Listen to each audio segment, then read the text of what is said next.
வணக்கம், welcome to manisdelights.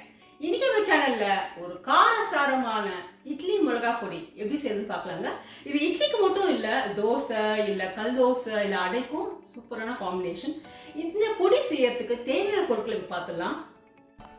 1 cup உளுத்தம் பருப்பு, 1/2 கப்பு கடலைப்பருப்பு, 1 கைப்பிடி கருவேப்பிலை, 15 காஞ்ச மிளகாய். உங்களுக்கு காரம் அதிகம் வேணும்னா நீங்கள் 20 காஞ்ச மிளகாய் கூட எடுத்துக்கலாம். 1 டீஸ்பூன் பெருங்காயம், 1 டேபிள் ஸ்பூன் கருப்பு எள்ளு, உங்களுக்கு வெள்ளை எள்ளு கூட நீங்கள் சேர்த்துக்கலாம். சுவைக்கேற்ப உப்பு. தேவையான பொருட்கள் எல்லாம் நம்ம வானிலையில் ஒரு சொட்டு எண்ணெய் விட்டு நல்லா செவக்க வறுக்கணுங்க. நிறைய எண்ணெய் விட வேண்டாம், ஜஸ்ட் ஒரு ட்ராப் விட்டால் போதும். கடாயில் 1 ட்ராப் எண்ணெய் விட்டு முதல்ல உளுத்தம் பருப்பை வறுத்துடலாம். நம்ம 1 கப் உளுத்தம் பருப்பு எடுத்துருக்கோம். கேஸ் ஸ்டவ்வை மீடியம் ஃப்ளேமில் வச்சுக்கோங்க. ஸோ இந்த கலர் வர வரைக்கும் நம்ம உளுத்தம் பருப்பை செவக்க வறுக்கணும். அடுத்து 1/2 கப்பு கடலைப்பருப்பை நம்ம வறுத்துடலாம். அதையும் இந்த மாதிரி நல்லா செவக்க வறுக்கணும். 2 to 3 மினிட்ஸாக அட்லீஸ்ட் ஆகும். இந்த மாதிரி செவக்க வறுத்து எடுத்து வச்சுங்க. இப்போ காஞ்ச மிளகாவை சேர்த்துடலாம். அதனோட 1 கைப்பிடி கறிவேப்பிலையும் இதனோட சேர்த்துடலாம்.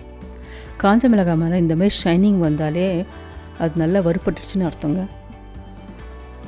கடைசியில் கருப்பில் சேர்த்துடலாம். இதுக்கு நம்ம எண்ணெய் சேர்க்க தேவையில்லை.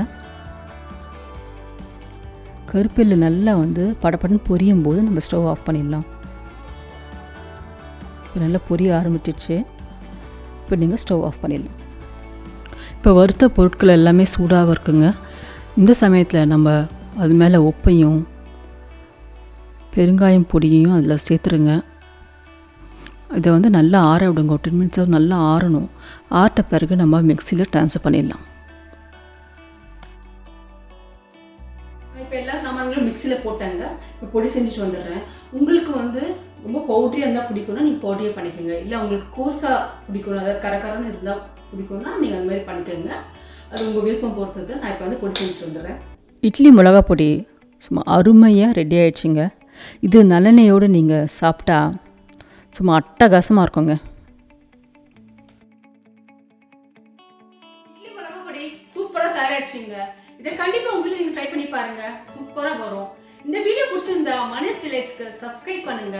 நான் இன்னொரு இன்ட்ரெஸ்டிங்கான வீடியோவில் உங்களுக்கு சந்திக்கிறேன். அது வரைக்கும் take care and stay safe.